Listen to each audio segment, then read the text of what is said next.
My mom just passed away, and now my boyfriend is refusing to go to her funeral or let our daughter come because he can't get over their past beef. Like the title says, I, 26F, just lost my mom a couple of days ago from ovarian cancer. I'm devastated right now, and my boyfriend, 31M, who I've been together for a year and a half now, isn't helping me at all. My mom and I weren't on good terms before her death because of my boyfriend. John and my mom never got along because he's a deep-set atheist and my mom is very religious. Major issues popped up once I got pregnant and had my daughter. My mom pressed for me to have my baby baptized into the church, which I wanted to do, but John was dead set against it.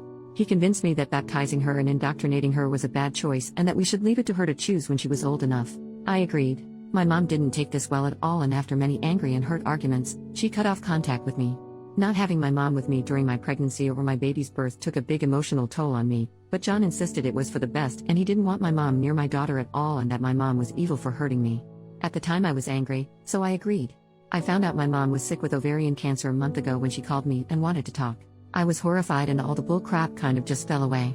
I tried to make the best of my time with her, brought my daughter to meet her grandma, and tried to build good memories with her. I'm happy to say we reconciled and my mom and I made our peace with each other before she died. I don't want to trash my boyfriend, but John has been a pain in the butt ever since I found out my mom was sick. He said she deserved it but quickly backed down when he saw how angry that made me. He refused to go with me to visit or help care for my mom. He didn't even really want to listen to me talk about how happy I was to reconnect with my mom. All he did was remind me that my mom hurt me and I should have no contact with her and she didn't deserve for me to speak to her. I told him that my mom isn't perfect, but my mom also raised me by herself and that she was my rock for many years and he should respect that. He said nothing outside telling me there was no value in talking to her. Now we're planning the funeral. I asked John to go with me, and he refused instantly. He said he hated my mom, that she was a cunt to our family, and that he wasn't going to church ever and it was rude and insensitive of me to ask. When I said I was taking my daughter, he had the nerve to actually tell me that I was not under any circumstances taking her. I have been through an emotional roller coaster this past week. I lost my mom after we finally made up. My boyfriend has been stupidly unsupportive, and now he's refusing to let me take my child to her grandmother's funeral and refusing to come to at least support me. My daughter is the one thing that brings me comfort and I want her with me. Is that so unreasonable? It seems like the more I push the more he digs his heels in and I just can't take it anymore. I don't know what to do. His attitude towards this entire thing is breaking my heart on top of my mom's death. Relevant comments. Commenter number 1. How does he plan on stopping you from taking her to the service? OP, he can't. I've decided that I'm taking her unless he tries to physically stop me, and even then, good luck. Commenter number 2. Your boyfriend is being completely irrational. He has no say in whether you go to the funeral, or whether you bring your daughter. He's making your loss about him. Hell, he made your relationship with your mother about him. Your pregnancy and birth was full of stress from his bullcrap drama he started with your mother. Go to the funeral. Bring your daughter. You deserve to say goodbye to your mother, no matter how tumultuous your relationship had been. I'm sorry for your loss. OP, I don't know if it's because I'm so upset, but I'm starting to see that too. It's always been about him. He's never accepted my wants and instead insisted on a compromise that favored him. I've had enough.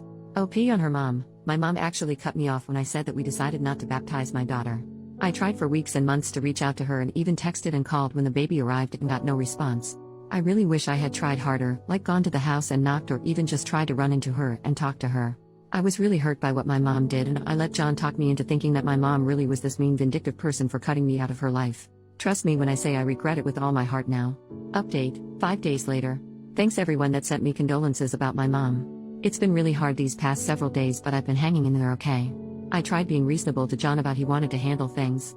I even told him, like one poster here suggested, that he didn't have to go to the service, but could wait in the lobby with my daughter while the service was ongoing, then she could spend time with my family after the service, but he again shot it down. He would be able to hear the service and that was a violation of his beliefs, and asking to compromise on those beliefs was unconscionable and unfair to our daughter. I told him I had had it. This is the icing on a very large cake. I told John that as of this week, I wanted our bank accounts separated. He made us join accounts to make sure we split everything equally to be fair despite me making more, and that I'd be staying with my brother after the funeral while we figured out what to do, whether that was a total breakup or counseling. It was up to him. He said counseling was for the weak-minded and that we were staying together despite my empty threats, and there was no way in hell he was letting me take his money. He became very loud and in my face during this conversation, so I just let him throw his tantrum until he took my silence as agreement. I took my daughter with me to the viewing with no problems. John and I barely spoke that day, which was fine by me. But it hit the fan the next day. When I got up in the morning to get myself ready and get my daughter ready, I discovered that he had the mother effing gall to park his car directly behind mine, blocking me into the driveway. I had no way to get to the funeral in my own car. John always drives to work, but for reasons I can only image were to get back at me, decided to take the metro, and took the baby carriage and bottles, and my pump with him. My brother and I have our differences, granted, in fact we haven't talked much since my mom and I were estranged. We started talking again after she was sick, but he'll forever be a saint to me for what he did. I called him crying, and he and my sister-in-law arrived within 20 minutes. My sister-in-law calmed me down and helped me get my daughter ready, and they brought along spare bottles, a carrier, and a breast pump. Thanks to them, I was able to go my mom's funeral in comfort, and my daughter was an angel during the service. They calmed me down and everything went perfectly, and even though I was a mess most of the day, having my daughter with me, and my sister-in-law and even my brother with me to lean on gave me peace on the inside. I've made up my mind not to tolerate John's insane and controlling behavior anymore. He had a litany of excuses for doing what he did. He even tried to claim his car had problems, and I don't want to hear any of them. I never wanted to be a single mom. I always wanted to raise my baby within a family. But I've decided that going alone is so much better than doing it with this man, who thought nothing of trying to kick me while I was down. My brother's arranged for me to talk to a friend of his that specializes in family law this week, and we're taking it from there. I still feel so guilty for what happened with my mom. I miss her so much. I hope from here on out I can make her proud of me, despite my mistakes. Relevant comments. Commenter number 1. I'm so sorry you are going through this right now, and I'm so glad you have the support of a family behind you. Your daughter is far better off without someone like this as a role model for what she should look for in life, and I'm glad you're getting out of this situation. I would call the bank and see what you can do about the joint account before he tries something like cleaning it out and putting it somewhere else as well. OP, I still have my personal account, so I called the bank and set up a meeting for tomorrow. I'm documenting that I've told John not to touch any of the money in the account until everything is worked out. I agree. He's so toxic. John has good points and I do love him, but I can't forgive the way he went out of his way to spite me during this whole thing. That's not love at all. And to another commenter, I'm definitely withdrawing the amount of my last check from the account first thing tomorrow.